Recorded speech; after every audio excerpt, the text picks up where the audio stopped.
Castel Gandolfo, 19 de janeiro de 1989.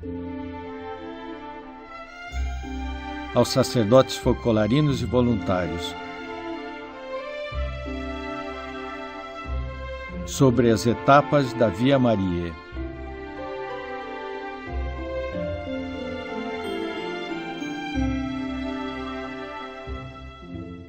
É importante saber em qual etapa da Via Maria nos encontramos? Não é tanto importante, secondo me. A meu ver, não é tão importante saber diretamente em que ponto da Via Maria nos encontramos.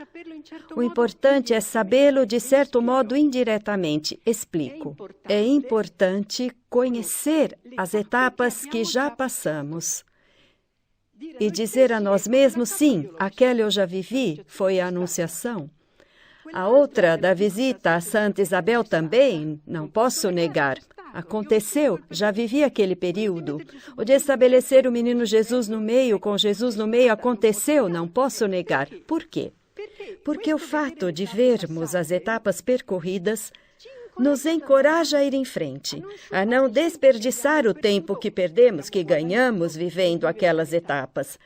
Não só nos encoraja, mas nos torna mais responsáveis, pois pensamos, se já correspondi a Deus naqueles momentos, significa que Ele me chama, logo sou obrigado a ir em frente, não posso parar agora. Tornamo-nos como que mais responsáveis. O que eu acho difícil, ao invés é identificar exatamente em que etapa nos encontramos, porque em cada etapa estamos sempre sob o trabalho de Deus, e o trabalho de Deus é feito de escavação, de abismos, de cumes, é feito de provações, de alegrias, de encontros, é feito de circunstâncias, de mil coisas. Portanto, se nós nos afundamos naquilo que experimentamos no momento presente, não entendemos a etapa no seu conjunto. Mais tarde, ao olharmos para trás, poderemos dizer, eram todos elementos daquela determinada etapa. Esta é a resposta.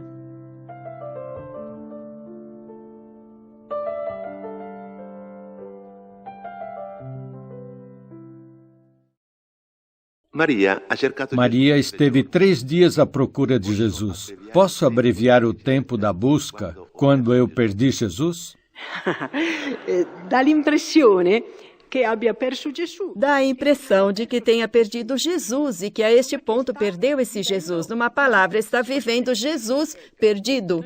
Nós devemos viver. E mesmo se no momento presente temos a impressão de o ter perdido, é preciso abraçar Jesus abandonado e ir para frente. Dirão, mas o perdi na mesma. Sobretudo quando intervêm certas provações, especialmente as ligadas, inclusive, a estados psicofísicos, mesmo amando Jesus abandonado, é difícil superá-las e, portanto, duram mais tempo. Todavia, nós devemos fazer todo o possível para recomeçar sempre. Certos psiquiatras, inclusive, dizem, li recentemente um livro sobre isso, que o caminho do ideal, o caminho de amar Jesus abandonado, ajuda muitos doentes também neste campo ou em campos mais leves. Em todo caso, nós nunca devemos dizer, agora perdi Jesus e acabou-se. Não. No momento presente, devemos reencontrá-lo, custe o que custar. Se depois existem circunstâncias como as doenças que nos impedem de conseguir isso, devemos suportar tudo com paciência. O que é importante na nossa vida é viver. Eu penso muitas vezes que, se tivesse que morrer, como acontecerá daqui a pouco, e me pedissem uma última palavra me dizendo, Chiara, o que é que devemos fazer, eu diria, vivam. É o que falta muitas vezes também na nossa igreja. Se estuda, se prega, se trabalha, se fazem obras concretas, mas não se vive com a alma.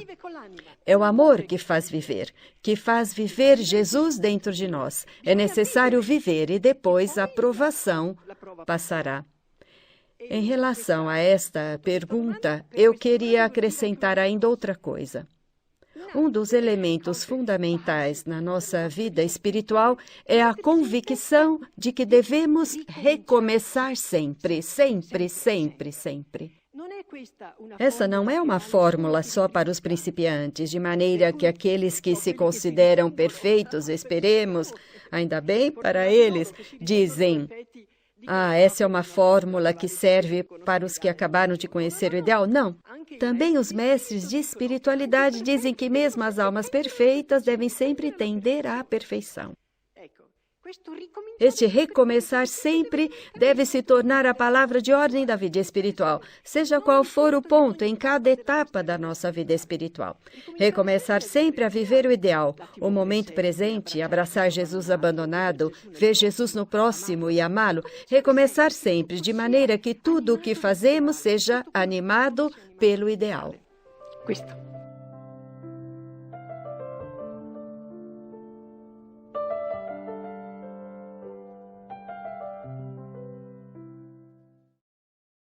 Como não ficarmos travados na etapa de Jesus perdido no templo? É sempre Jesus perduto. É sempre Jesus perdido.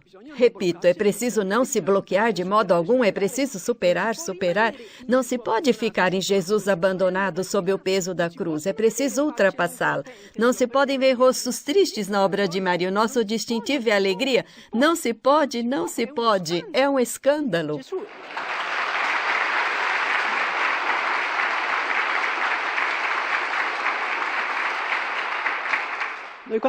Nós, quando éramos pequenas, dizíamos: Jesus abandonado é como uma máquina. Podemos entrar na dor, mas a máquina desenforna Jesus, faz surgir outro Jesus. Justamente quando estamos resolvidos, aparecem Jesus, saídos de Jesus abandonado.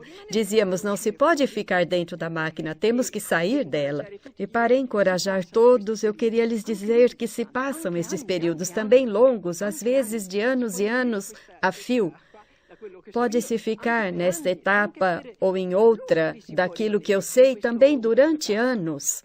Porém, depois passa. Devem ter esta certeza. É um túnel, mas com uma saída. Naturalmente, depende da nossa correspondência, mas nesse caso existem muitos fatores. Depende, inclusive, das graças de Deus, daquilo que Ele permite. Contudo, passa, não dura para sempre.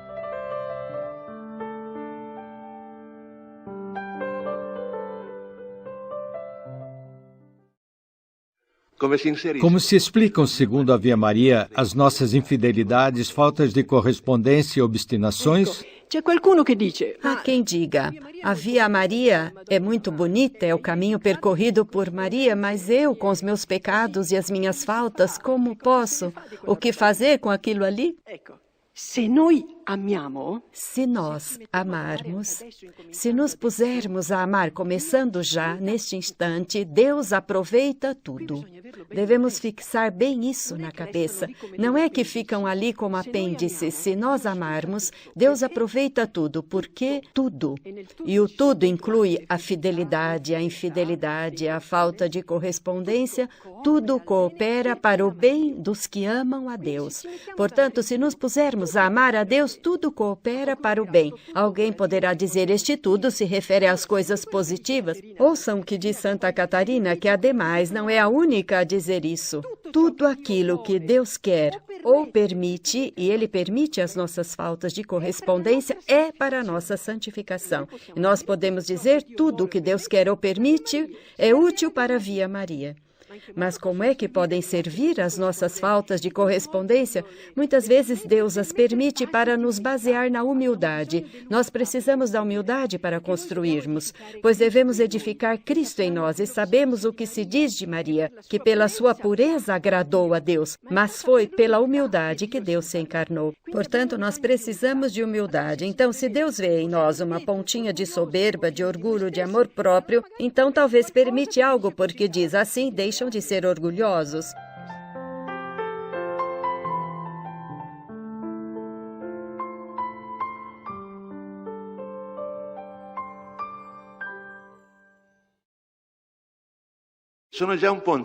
Tenho uma certa idade. Como avançar na Via Maria, mesmo quando tenho a impressão de ter ido para trás?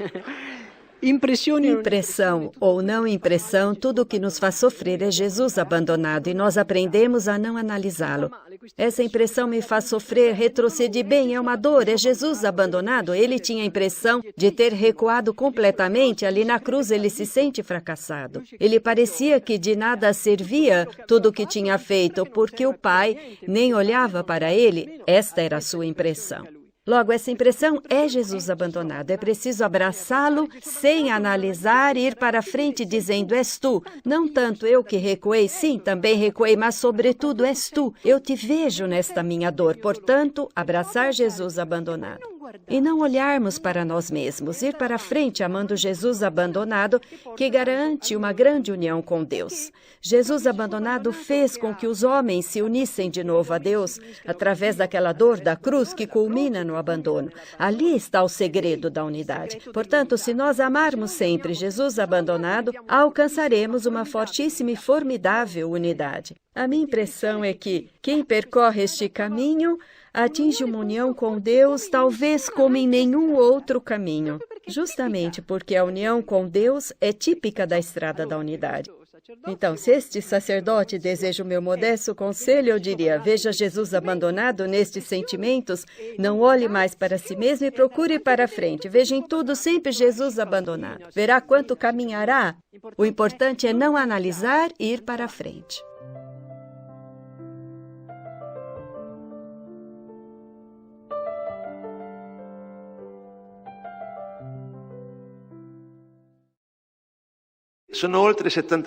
Já passei dos 75 anos de idade e creio que a minha passagem para outra vida não esteja longe. Pode me dizer como viver esta etapa da minha vida à luz da Via Maria?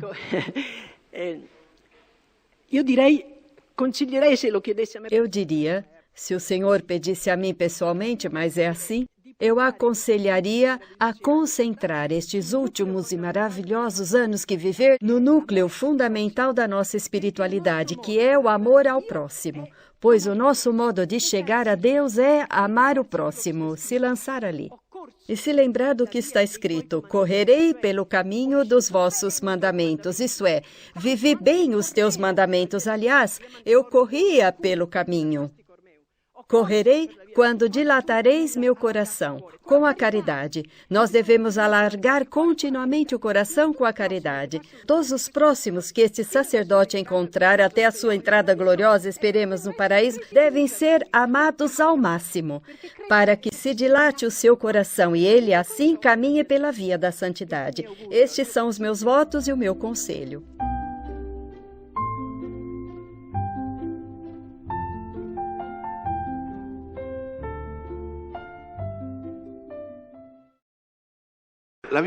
A Via Maria é mais o fruto da ação de Maria numa alma ou é mais o resultado do nosso esforço? Aqui